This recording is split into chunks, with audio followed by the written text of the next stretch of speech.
Okay, well, I want to take you back to this time when the computers were new and very few schools or educators thought about using computers.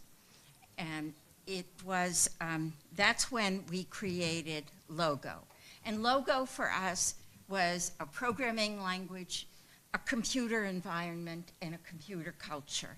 And I will sort of talk about all of those. So what's a computer culture? It's a way of thinking about computers, and a way of thinking about learning, and a way of thinking about putting the two together. You can tell that I worked with Seymour Papert because I talk about thinking about a lot. His favorite statement, I don't know how many of you have read Seymour, but his favorite statement is, you can't think about thinking without thinking about something.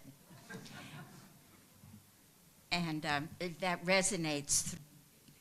The spirit of Logo is to produce a language that encourages an attitude of taking it and changing it, shaping it to yourself. That is true of the individual, it's also true of cultures. And this is where I see a hope for a different kind of relationship between cultures. I don't want to come across as a computer utopian. I think this is a very, very powerful instrument that can change the way people think, the way people develop very profoundly.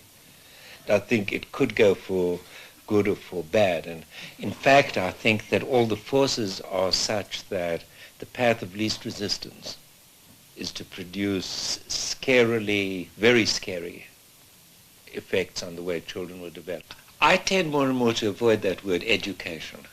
It makes one think of doing something to the child, educating the child.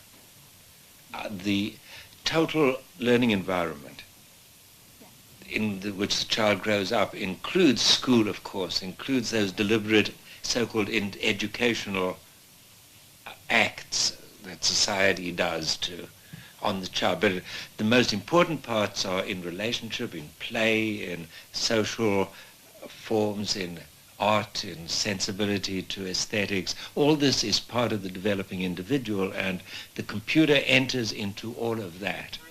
And the great thing about the computer is that it can bring together in one experience the aesthetic, the personal, the bodily, the analytic, the mathematical, the abstract. All these things happen in one combined, integrated experience. The child making stuff on that screen is following an aesthetic, is doing something socially and culturally meaningful and personally involved, as well as mathematically